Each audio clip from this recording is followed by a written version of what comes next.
memberkati. Nah, hari ini saya mau sharing tentang lanjutan saudara, eklesia ketiga saudara. Nah, sebelum itu izinkan saya review ya berapa minggu sebelum ini supaya kita nyambung saudara. Masih ada yang ingat eklesia pertama kita bahas tentang apa? Lupa ya? Hah? Amin. Ya, eklesia pertama kita bahas begini saudara. Saudara tahukah bahwa Yesus berkata, aku akan membangun jemaatku dan alam maut tidak dapat menguasainya. Saudara, kalau saudara hari ini datang sebagai jemaatnya Tuhan, alam maut gak menguasai saudara. Ya, lalu kata eklesia berarti dipanggil keluar.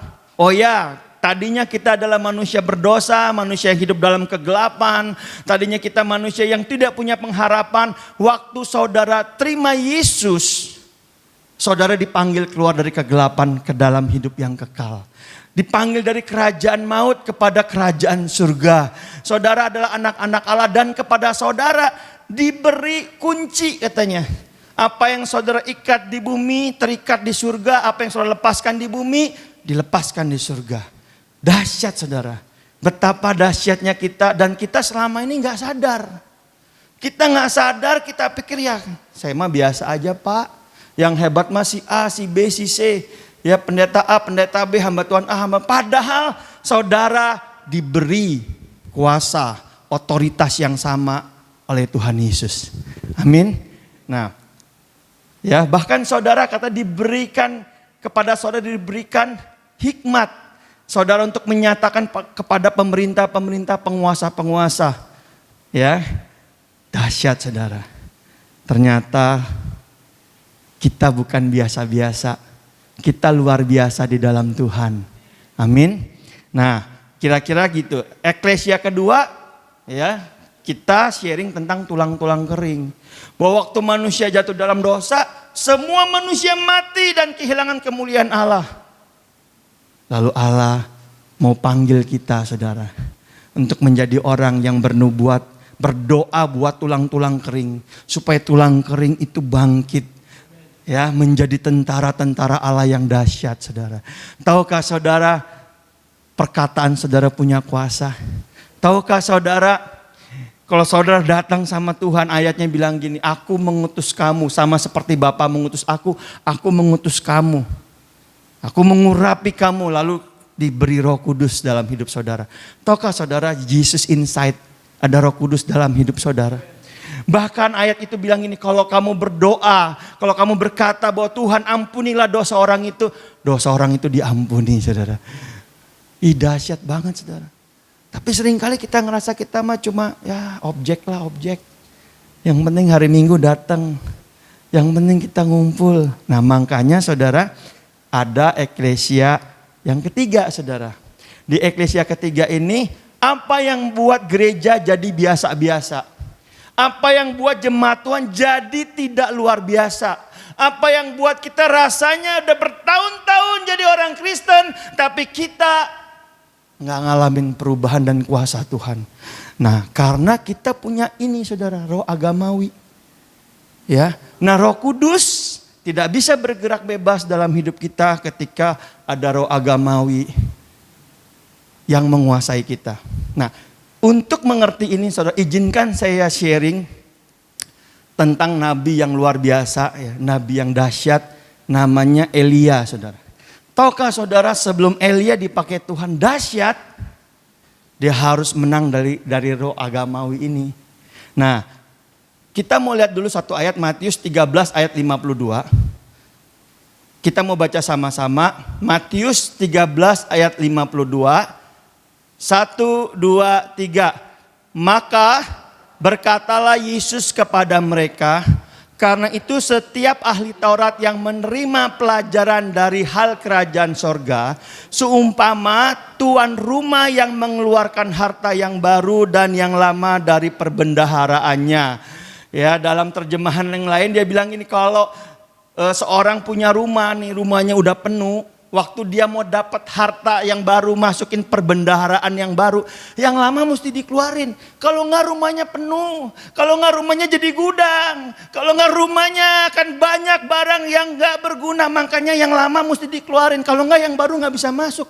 Demikianlah ahli Taurat udah punya paradigma, udah punya pakem dalam hidupnya, ketetapan-ketetapan mereka nggak bisa terima perihal kerajaan surga. Kalau dia nggak keluarin dulu yang lama. Ya. Nah kita bilang kita bukan ahli Taurat Pak. Salah, kita mah bukan. Betul kita bukan ahli Taurat. Tapi bertahun-tahun jadi orang Kristen, kita udah punya pakem. Udah punya ketetapan-ketetapan mesti gini. Ibadah tuh mesti begitu. Ya nggak boleh keluar dari court gitu. Nggak boleh, harus ada tata caranya. Tapi satu saat ketika Roh Kudus mau bekerja, saudara, bisa melewati semua hal itu. Nah, saudara, saya untuk mengerti ini, saudara, saya mau kasih ilustrasi, saya mau kasih contoh Nabi Elia. Nabi Elia yang paling dahsyat itu peperangan dia melawan penyembahan berhala, penyembahan kepada Baal. Nah, saya ceritain dulu. Hari itu, saudara, seluruh bangsa Israel berbalik gak nyembah Tuhan, tapi menyembah Baal. Baal ini apa, saudara? Adalah dewa bangsa Kanaan. Dia disebut sebagai dewa yang mengatur alam. Istrinya namanya Dewi Ashitoret, Dewi kesuburan. Nah dia mengatur alam, musim, ini menurut kepercayaan saudara. Makanya sejak awal waktu Tuhan mau perintahkan Elia untuk mengalahkan nabi-nabi, Tuhan mengacaukan alam. Ya, Tuhan ngacauin alam. Tapi sebelum Tuhan mengacaukan alam, Tuhan harus berurusan sama pribadinya Elia. Amin. Sebelum dia dipakai Tuhan dahsyat, Tuhan mau berurusan dengan pribadinya Elia. Nah saudara tahu nggak? Tuhan mau pakai saudara dahsyat, mau pakai saudara luar biasa, Tuhan pasti berurusan sama pribadi saudara. Tuhan gak berurusan sama orang lain tapi sama pribadi kita. Nah saya kasih contoh saudara. Nanti saudara baca di rumah 1 Raja-Raja 17 ayat 1-9. Saya gak buka di sini karena waktu. Saudara, Elia berkata, tidak akan turun hujan sampai aku mengatakannya lagi. Kenapa? Karena menurut mereka yang ngatur alam siapa? Baal. Ya, ngatur alam, ngatur musim, makanya disembah supaya semua berjalan lancar menurut musimnya, saudara. Nah, Baal ini dewa yang lambang itu megang petir, saudara. Itu kalau dibawa ke Romawi dari jadi dewa Zeus ya, saudara ya. Tapi ini emang benar, ini sejarah kalau saudara search keluar, saudara. Nah, waktu Nabi Elia berkata tidak akan turun hujan, dia mau kacauin semuanya, saudara. Tahu nggak? Tuhan berurusan sama Elia. Tuhan berkata gini, Elia, pergilah ke sungai Kerit. Aku akan mengirim burung gagak untuk kamu makan. Saudara kalau jadi Elia hari itu, kalau saudara seorang nabi besar, saudara akan bergumul. Benar gak saudara? Kenapa? Apa yang salah dengan burung gagak? Karena dalam Imamat 11 ayat 13-15, burung gagak itu burung yang membuat najis. Nggak boleh dimakan, nggak boleh segala macam. Nah sekarang Elia mesti makan makanan roti dari burung gagak. Kan pakai capit saudara, pakai paru. Iya kan? Buat orang-orang yang sudah diajarkan bahwa ini adalah binatang yang, ya kalau saudara sepupu kita anjing misalnya gitu. Kena ludahnya aja haram, najis. Ini juga najis ditulis jelas-jelasan nanti kalau saudara baca. Ya, janganlah kamu kena sama dia. Janganlah kamu makan dagingnya karena itu kejijian bagi kamu. Jadi lihat aja udah jijik, sekarang makan makanan yang dibawa oleh parunya burung gagak. Bayangin bergumulnya kayak apa saudara? Makanya gambarnya mukanya muka stres. Kenapa nggak kasih burung lain, burung dara, mungkin burung merpati? Kenapa mesti burung gagak? Nah, saudara. Tapi dia harus melewati ujian ketaatan dan sama suara Tuhan, amin. Kenapa? Karena Tuhan sedang menghancurkan segala keagamawian, segala hal yang dia mengerti, saudara. Waktu Tuhan mau kirim revival, Tuhan izinkan. Bisa nggak saudara? Nggak cuma itu. Elia dan janda Sarfat. Emang di Israel kurang janda?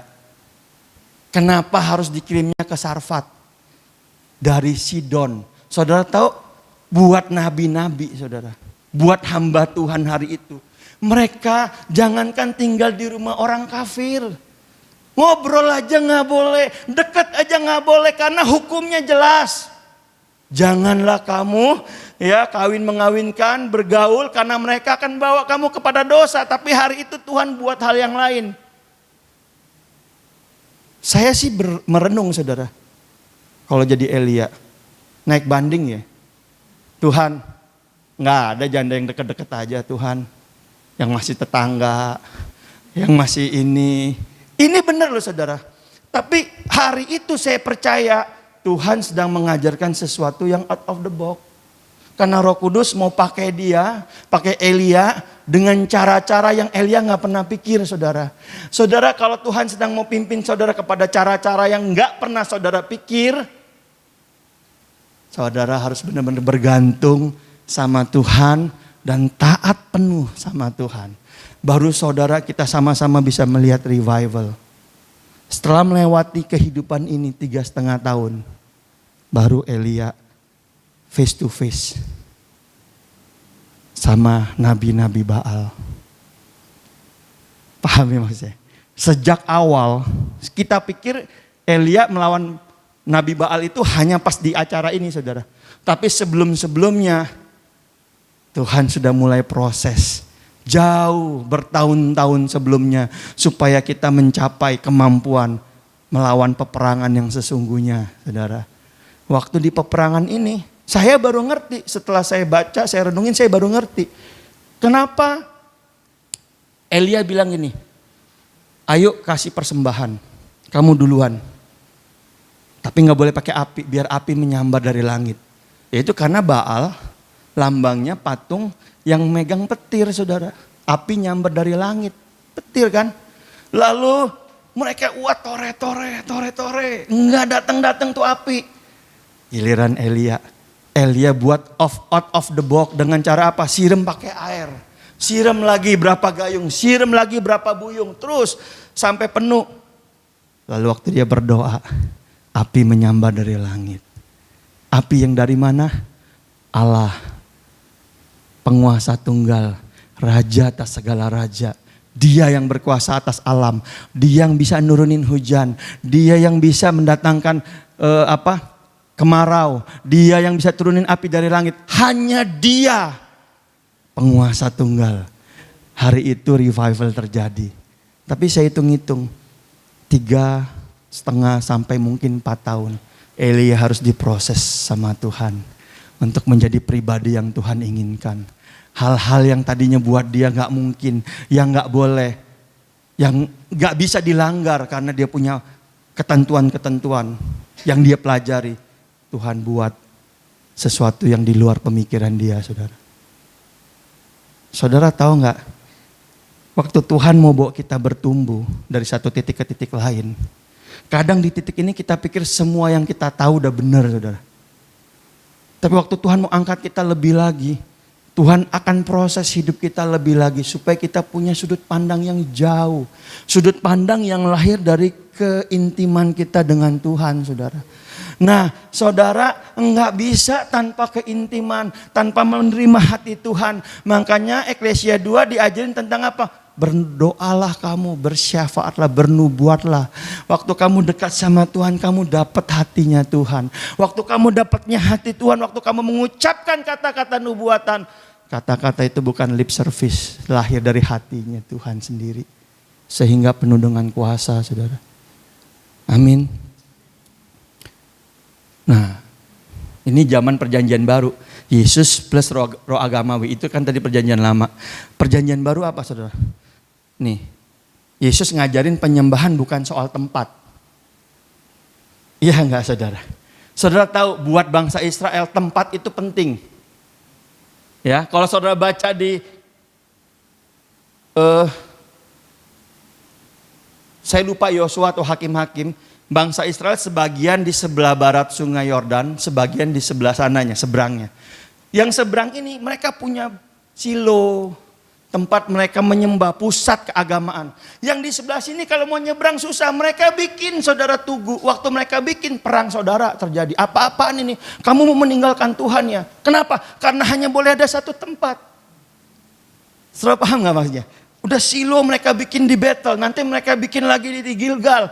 Hari itu mereka bikin di Yerusalem di zamannya Yesus. Makanya waktu Yesus ketemu sama perempuan Samaria bilang begini, nenek moyang kami menyembah di atas gunung. Tetapi kamu katakan Yerusalem lah tempat orang menyembah. Jadi kalau mau menyembah harus ke Yerusalem. Kata Yesus kepadanya, percayalah kepadaku hai perempuan, saatnya akan tiba bahkan kamu akan menyembah Bapa bukan di gunung ini, bukan di Yerusalem.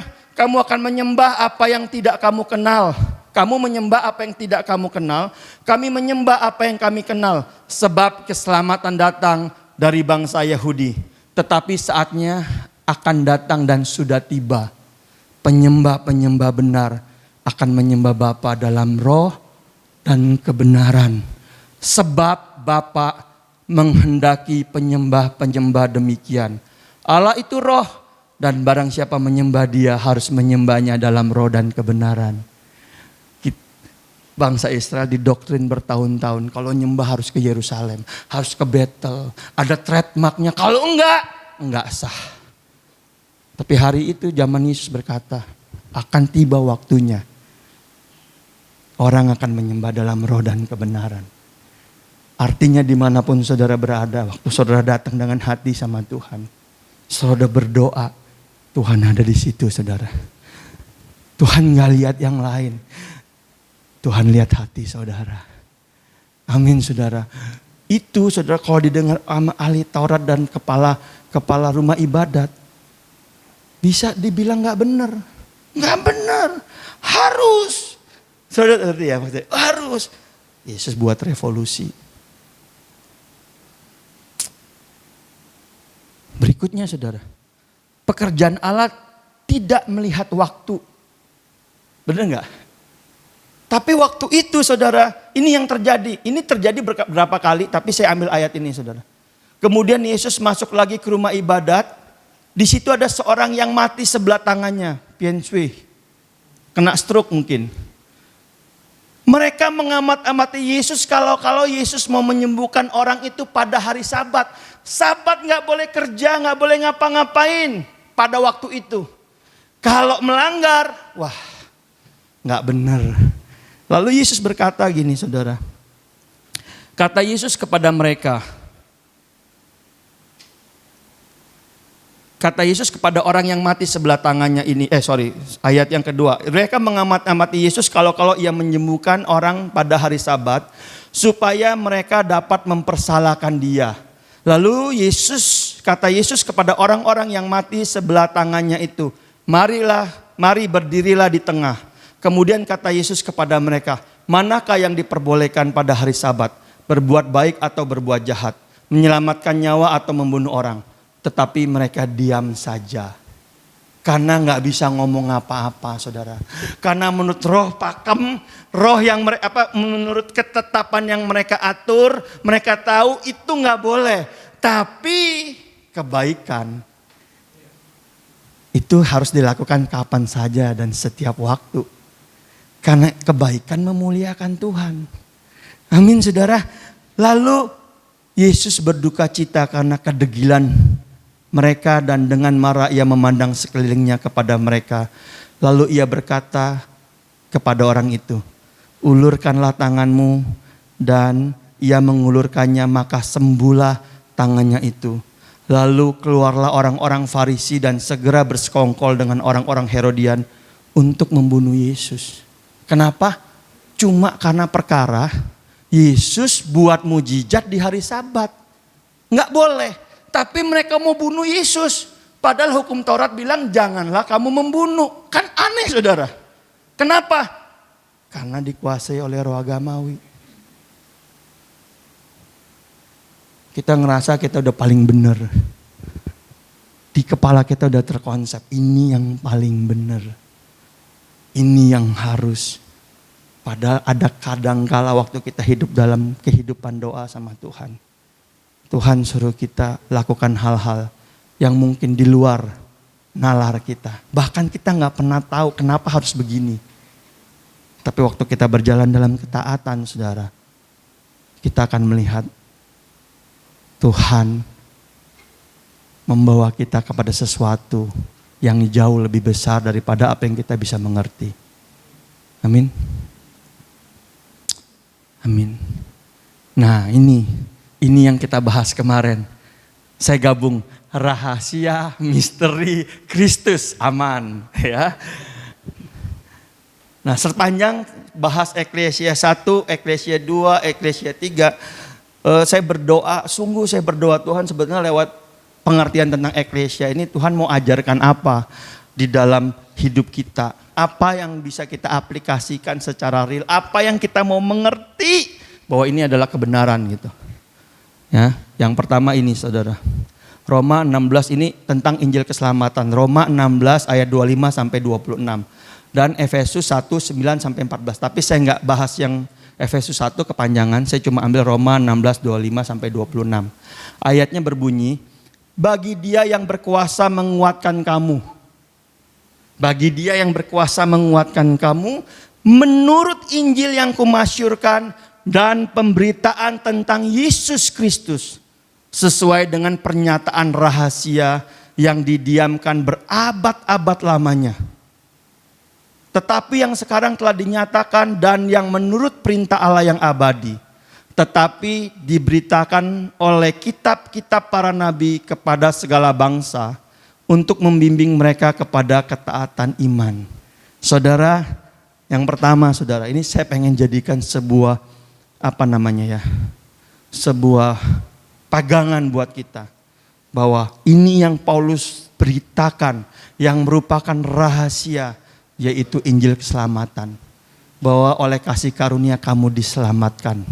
Oleh iman, bukan hasil perbuatanmu. Jangan ada yang sombong saudara. Artinya gini, kalau saudara bisa terima Yesus selamat, mengikuti Kristus, sepenuhnya anugerah Tuhan.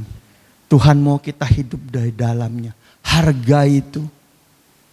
Kalau saudara, tapi Pak, gimana ya Pak, masih banyak kekurangan, masih banyak kelemahan, jatuh bangun dalam dosa. Saya percaya saudara, selama hidup di dunia godaan daging selalu ada saudara. Saya percaya bahwa kalau dihitung-hitung mungkin kita lebih banyak gak baiknya daripada baiknya. Wong baru mikir dari hati aja udah dosa. Baru mikir, belum ngapa-ngapain baru mikir. Ngeliat cewek gitu, cakep banget, seandainya. Nah, kata malaikat dosa, centang sekali. Baru mikir loh. Kan Yesus yang bilang kan, barang siapa yang melihat wanita dan menginginkannya dalam hatinya, dosa. Ini yang ngomong Yesus bukan saya saudara. Tapi sejauh saudara tetap datang sama Tuhan. Datang sama Tuhan. Tuhan, aku akui dosa-dosaku. Aku mau berubah Tuhan. Aku mau bertobat Tuhan. Tuhan. Makanya pertempuran terbesar saudara. Iblis taruh di hati kita gini, di pikiran kita, kamu tuh gak layak. Udah tahunan, udah tua, masih dosanya sama aja, gak layak. Neraka. Wah kamu emang. Sehingga kita mau datang sama Tuhan aja gak berani saudara. Makanya walaupun udah dinyatakan berabad-abad lamanya oleh para nabi, tetap jadi misteri. Setuju gak saudara? Padahal udah terang-terangan. Paulus, kalau saudara baca, Paulus bilang ini. Sebab 3 tahun lamanya aku menasihati kamu, bergumul, berdoa buat kamu. Supaya kamu ngerti tentang rahasia misteri ini. Oh Yesus mati buat kamu. Dia udah melunasi hutang dosamu. Dia sudah lakukan semuanya untuk kamu. Tetap seringkali kita ngerasa apa? Gue emang dosa lah, gak layak lah. Makanya jadi misteri. Makanya ini yang saya pengen ngomong sama saudara semua. Ayo saudara. Oleh kasih karunia kamu diselamatkan. Bangkit. Jatuh bangkit. Jatuh bangkit. Datang sama Tuhan. Terus. Makanya perlu buat kita berdoa tiap hari. Tuhan, datanglah kerajaanmu, jadilah kehendakmu di bumi seperti di surga. Tuhan, jangan bawa kami ke dalam pencobaan, lepaskanlah kami dari yang jahat. Tuhan, kuduskanlah kami Tuhan. Tiap hari saudara, kenapa? Karena kita gak bisa hidup sehari tanpa Dia. Gak bisa, siapa yang bisa? Mau orang sehebat apa tanpa Tuhan? Nothing. Gak bisa. Itu sebabnya saya dorong kita semua. Pegang teguh arti keselamatan. Pegang teguh saudara. Karena di bawah kolong langit gak ada satu nama pun yang kepadanya diberi kuasa untuk menyelamatkan kita selain daripada Yesus. Pegang teguh. Ada saya ketemu orang-orang. Saya pelayanan gak di sini, di tempat lain. Kristennya tahunan. Tapi kalau mau pindah rumah, nanya lu hari bagusnya hari apa. Mau merit, tanya sionya apa. Oh kalau sio macan jangan ketemu buaya. Kenapa? Biar kata macan bisa dibuayain. Nah kan ini, padahal kan ini benar kemarin saudara. Kan saya kemarin habis pelayanan. Benar, masih lihat hari, lihat tanggal, lihat sio. Lihat percaya sama bintang-bintang Virgo. Bintang Virgo, sekolah tapi masih goblok. Ya dia percaya saudara. Nah ini, padahal udah dibilang gak ada nama lain selain Yesus. Saudara pegang teguh Yesus. Saudara bisa gagal, bisa jatuh, bangkit lagi. Karena orang benar katanya jatuh 7 kali, dia bangkit 7 kali. Bangkit saudara. Amin. Gak ada yang gak mungkin di dalam Tuhan. Nah, saya rindu kita pegang ini. Ya, kemanapun pegang ini. Karena inilah yang dilakukan oleh Paulus dalam pelayanannya. Dia selalu beritakan tentang ini. Keselamatan di dalam Kristus. Anugerah yang besar. Saudara ayo bangkit. Ayo terus. Ayo saya mau motivasi saudara. Ayo bisa saudara. Amin. Amin. Pegang ini saudara. Nah yang kedua. Ini saudara. Udah di-sharing juga kemarin. Kristus berdiam di antara kita.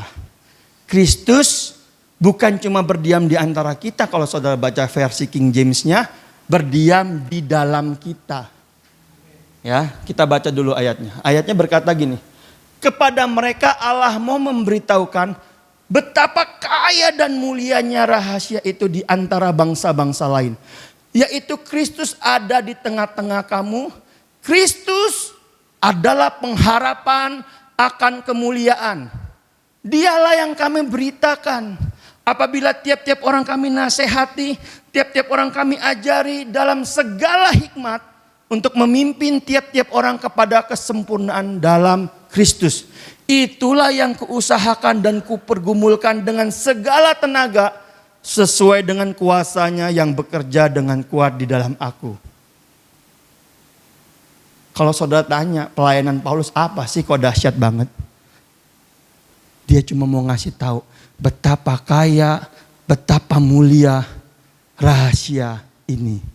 Christ is in you. Yesus ada di dalam kamu. Saya balik lagi yang ke pertama. Kenapa dalam Yesus saudara mau bangkit berapa kali, jatuh berapa kali harus bangkit? Karena Yesus ada di dalam kita saudara. Cuma kita yang tidak menggunakannya, mengeksposnya, memanifestasikannya. Kita enggak lakukan, makanya kita hidupnya di dalam daging. Ini saya cerita kemarin. Namanya juga sesi pelepasan kan. Maju, giliran yang berat dibawa ke saya saudara. Apa masalahnya? Gembalanya bilang, Pak, pasang susuk. Susuk itu kalau bahasa Palembang kembalian. Susuk berapa? Dia bilang di sini, di tangan, di ini. Aduh, ya udah doain. Bahasa roh. Dianya santai-santai. Aku kurang mantep, buka tangan. Saya doain. Nggak terjadi apa-apa. Udah 10 menit. Tar dulu, ambil aqua dulu kan, minum. Capek saudara, sesi terakhir taruh lagi. Terus Tuhan ingetin saya ini. Nggak ada nama di bawah kolong langit ini, nama Yesus yang memberikan keselamatan. Saya tanya sama gembalanya, ini udah bertobat terima Yesus? Udah Pak. Lah kan Bapak tahu sebelum kita retreat ada 4 sesi dulu. Keselamatan, jaminan keselamatan. Udah paham? Udah. Dalam hati kenapa masih susuk ya? Nah, saudara tahu apa yang terjadi saudara? Akhirnya Tuhan kasih hikmat. Kita suruh orangnya yang ngomong. Jadi dia ngomong, Tuhan, saya tanya, masangnya di mana? Di Bandung? Di daerah Bandung? Apa di daerah Banten? Tangerang katanya. Oh ya masih daerah Banten. Saya tanya, oke, sekarang kamu doa ya. Tuhan Yesus, hari ini aku berdoa. Di dalam nama Yesus, segala susuk. Di mana dia sebutin semua. Dalam nama Yesus. Aku patahkan kuasanya. Aku perintahkan keluar dalam nama Yesus. Itu nggak didorong-dorong, nggak ditumpangin tangan. Orang kagak sempat kan dia lagi doa, saya lagi doa. Saudara. Langsung jatuh manifestasi saudara. Kenapa? Karena yang punya badan, yang punya tubuh, yang punya jiwa, yang punya roh, yang mendeklarasikan bahwa Yesus Tuhan dan Raja. Dan dia yang memutuskan bahwa keluar dalam nama Yesus. Kenapa bisa? Karena Yesus sebenarnya udah ada di dalam dia. Saudara paham gak maksud saya? Nih jadi saya mau ngomong gini, saudara udah didorong-dorong bertobat dong besok umat, bertobat dong besok umat. Kenapa? Karena di dalam diri saudara, saudara gak membiarkan kuasa Yesus termanifestasi. Saudara pikir saudara harus cari gereja, cari pendeta, cari ini, cari itu. Padahal Tuhan di dalam kamu. Pengharapan akan kemuliaan. Makanya kalau saudara dalam pergumulan, saudara tahukah? Tuhan gak pernah mau bawa saudara dalam lembah kekelaman terus menerus. Dia mau bawa saudara kepada kemuliaan. Tapi kita suka yang gelap-gelap, suka yang kelam-kelam. Nah kita sendiri yang harus mutusin dengan kesadaran kita. Yesus penguasa tunggal. Karena dia ada di dalam kamu. Di dalam kamu, bukan di luar. Bukan gini, Tuhan datanglah jamaahku. Yesus bilang, aku udah datang. Aku di dalam kamu. Kamu kemana aku ikut. Tapi kok gak kerasa Tuhan? Kok masih takut? Masih pergumulan? Karena kamu gak biarkan hidupku dimanifestasikan di dalam hidupmu. Ya. Mantap ya. Paham ya maksud saya? Ada Yesus di dalam kamu. Christ is in you. Baru yang kedua saudara, yang kedua dia bilang gini, bukan cuma di dalam, di antara kamu. Makanya saudara jangan ngeremehin loh kalau kita 2-3 orang berkumpul di dalam nama Tuhan, katanya Allah hadir. Allah hadir. Jadi waktu Allah hadir, kalau saya, Pak Hosea, Pak Denny kumpul bertiga, kita diskusi, kita sharing, Allah hadir. Makanya kalau berdua bertiga kumpul, kita bahas tentang firman, tentang sesuatu yang rohani, bahkan yang gak rohani aja Allah juga hadir di situ. Makanya harus buka telinga baik-baik. Bisa saja Tuhan bicara kepada saya lewat Bung Denny. Tuhan bicara kepada Bro Hosea lewat saya. Kenapa? Karena Tuhan ada di antara kita, di tengah-tengah kita. Ya, nah.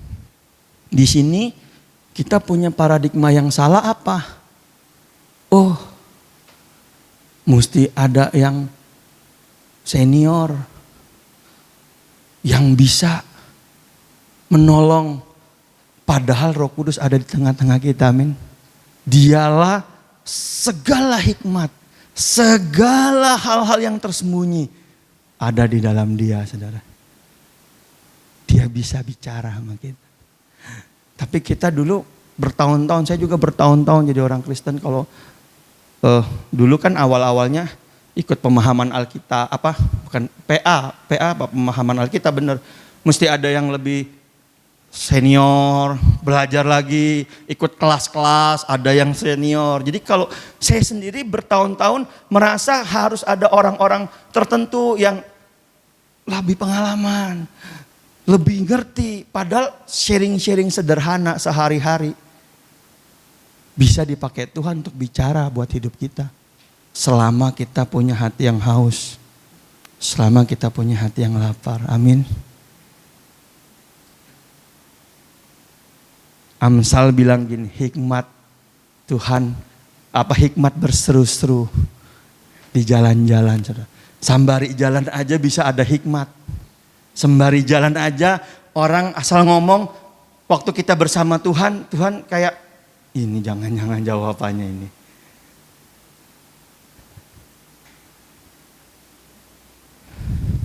Satu kali saya makan bakmi sama teman, saudara. Ini out of nowhere dia cerita tentang mendidik anak. Pokoknya Pak, jangan henti-henti ngomong sama anak. Walaupun anak sudah bilang, udah tahu, nggak usah diomongin. Pokoknya jangan berhenti sampai kita selesai, karena nggak pernah cukup untuk ngomong. Saya ngomong sama anak saya, Pak. Kalau saya bilang cukup, dan ketika saya udah bilang cukup, saya tidak akan ngomong lagi sama kamu. Ini orang ini ngomong sama anaknya gitu. Sambil makan bakmi, sambil masukin babi garing, kasih cabai.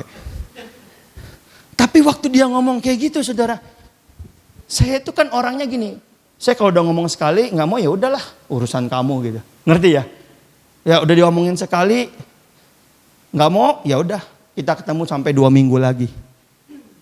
Jadi waktu temen saya ini ngomong begini, saudara, kayak buat saya, yang model dia aja tekun ya, ngomongin terus ngomongin sampai berubah katanya. Kalau nggak, dia nggak ngerti. Kita baru nganggap dia ngerti setelah dia berubah. Wah, itu pun harus diingetin terus. Padahal nggak ada ayatnya, saudara. Tapi buat saya ini hikmat. Iya ya, harus lebih tekun dalam ngajarin anak. Dapat hikmatnya di mana? Makan bakmi. Tapi kenapa hikmat itu bisa menjadi sesuatu yang kayak enlightenment gitu? Karena kita hatinya haus. Paham nggak? Kita haus. Di mana aja Tuhan bisa ngomong. Lewat siapa aja Tuhan bisa ngomong. Bahkan orang-orang yang kita anggap nggak kenal Tuhan sekalipun bisa dipakai Tuhan buat ngomong. Selama kita haus. Nah, itu saudara. Roh Kudus ada di sini soalnya. Waktu ada orang bicara, Roh Kudus bisa ingetin. Tuh, ini buat kamu nih. Ini buat kamu nih, tangkap. Tapi kalau kita nggak connect, saudara, orang mau ngomong, yang ngomong udah sampai berbusa-busa, tetap aja lewat. Gampang lah. Oke, prosesnya jadi lebih panjang, lebih lama. Nah, jadi buat saudara-saudara yang bergumul di dalam dosa, di dalam apapun kebiasaan buruk, sampai kita ngomong, aku gak bisa berubah lagi karena aku udah kayak gini. Udah bawaan lahir loh. Udah bawaan lahir, misalnya udah bawaan lahir aku tuh bodoh. Daya tangkapnya enggak cun gitu. Udah bawaan lahir aku tuh pikirannya najis. Udah bawaan lahir aku tuh punya kebiasaan ini. Oke. Tapi tahu gak? Yesus ada di dalam kamu. Pengharapan akan kemuliaan. Waktu kamu datang sama Yesus, kamu bilang, Tuhan aku gak sanggup. Gak sanggup. Aku butuh Tuhan. Saya sering banget, saudara. Ini kalau kita perjamuan kudus sebulan sekali terus sampai hostingnya habis, itu berarti yang ngabisin saya, saudara. Ambil satu, ngerenungin, Tuhan aku gak sanggup. Tapi aku kan sudah mati bersama-sama dengan Kristus. Supaya aku bangkit bersama-sama dengan Kristus. Itu kan makna dari perjamuan kudus kan. Tuhan, aku lewat perjamuan kudus ini, aku mau declare, aku sudah mati bersama-sama dengan Engkau supaya aku bisa bangkit bersama-sama dengan Engkau. Terus aja saudara, terus aja. Nah, saudara akan mengenapi ayat itu. Kuduslah kamu karena aku kudus. Amin. Kuduslah kamu karena aku kudus. Hal-hal yang tadinya gak mungkin kita lakukan karena kita terikat. Tiba-tiba ada keinginan, ada kehendak, ada kerinduan sama Tuhan. Sampai kita tinggalin. Begitu kita sadar-sadar, kita udah bebas total. Ini yang disebut berjalan dalam roh, saudara. Amin. Nah, ini yang kedua. Nah, yang ketiga, Tuhan bilang gini, aku kasih kamu otoritas. Efesus 3 ayat 8-12. Kepadaku yang paling hina di antara segala orang kudus, telah dianugerahkan kasih karunia ini. Untuk memberitakan kepada orang-orang bukan Yahudi, kekayaan Kristus yang tidak terduga itu. Dan untuk menyatakan apa isinya tugas penyelenggaraan rahasia. Yang telah berabad-abad tersembunyi di dalam Allah yang menciptakan segala sesuatu. Supaya sekarang oleh jemaat, siapa jemaat? Saudara dan saya. Ya, diberitahukan berbagai ragam hikmat Allah kepada pemerintah-pemerintah dan penguasa-penguasa di surga sesuai dengan maksud abadi yang telah dilaksanakannya dalam Kristus Yesus Tuhan kita. Maksud abadi Tuhan apa? Orang-orang yang diselamatkan mengalami keselamatan. Amin. Maksud abadi Yesus apa? Supaya Yesus berdiam di dalam kamu, ada di antara kamu. Waktu saudara tekun ini aja, saudara doain, kasih hikmat terus, saudara akan ngalamin kedahsyatan Tuhan. Makanya ayat 12 ditutup dengan ini, saudara. Di dalam Dia, di dalam Yesus, kita beroleh keberanian dan jalan masuk kepada Allah dengan penuh kepercayaan. Amin. Kenapa? Karena di mata Tuhan, oleh pengorbanan Yesus, saudara sudah kudus tak bercacat celah. Makanya saudara bisa masuk dengan penuh keberanian oleh darah Yesus Kristus. Nah, waktu saudara masuk, saudara bisa berdoa. Bahkan buat orang-orang, buat diri saudara sendiri tentang kelemahan-kelemahan. Saudara datang sama Tuhan. Tuhan, aku mau serahkan kekurangan, kelemahanku. Tuhan, aku mau berubah. Waktu saudara berdoa, saudara. Waktu saudara berkata, setiap roh yang mengikat aku patahkan di dalam nama Yesus. Katanya, ada kuasa, ada hikmat, ada kekuatan, ada kemampuan. Satu-satunya yang membatalkan ini apa, saudara? Bahwa kita gak percaya. Kita bisa masuk dalam hadirat Allah. Satu-satu yang membatalkan ini apa, saudara? Bahwa kita gak percaya ada Yesus di dalam kita. Satu-satu yang membatalkan ini apa, saudara? Memang kita suka dosa. Kita mau bilang dalam nama Yesus setiap roh kenajisan. Sayanglah. Ntar kalau keluar beneran gak enak lagi hidup daging gue. Gak jadi, saudara. Karena sekali lagi, yang bisa mutusin siapa? Kita sendiri. Kita sendiri, saudara. Ada satu lagi, saudara. Wanita. Tato. Sesi pertama. Ngalamin apa? Enggak. Kita mah baik-baik aja. Sesi kedua. Enggak. Kita mah baik-baik. Sesi ketiga, saudara. Datang sama Tuhan, nangis. Dilawat Tuhan. Kenapa? Karena di sesi ketiga dia ambil keputusan. Tuhan, aku mau ngaku sepenuhnya. Aku tuh pernah ngapain aja. Aku pernah pakai jimat apa aja. Wah, ngalamin Tuhan dan dilawat luar biasa. Tapi sekali lagi kenapa bisa ngalamin? Karena dia datang terbuka sama Tuhan. Ngaku. Mutuskan dengan keputusan dia sendiri. Bahwa dia mau ikut Tuhan. Dia mau tinggalin dunia. Amin, saudara. Itu sebabnya ini adalah solusi dari segala solusi masalah dalam hidup kita. Kembali kepada Tuhan. Saudara mau diskusi kayak manapun ujung-ujungnya, tanpa Tuhan kita nggak bisa berdiri teguh. Tanpa Tuhan, saudara nggak bisa hidup dalam kebenaran, damai sejahtera, dan sukacita oleh Roh Kudus. Makanya banyak orang Kristen udah bertahun-tahun hidupnya nggak damai-damai, nggak sejahtera-sejahtera, nggak dalam kebenaran, dan mukanya nggak ada sukacita, stres. Simple, karena dia nggak biarkan Yesus termanifestasi dalam hidupnya. Mari kita datang sama Tuhan, kita tundukkan kepala, saudara. Haleluya.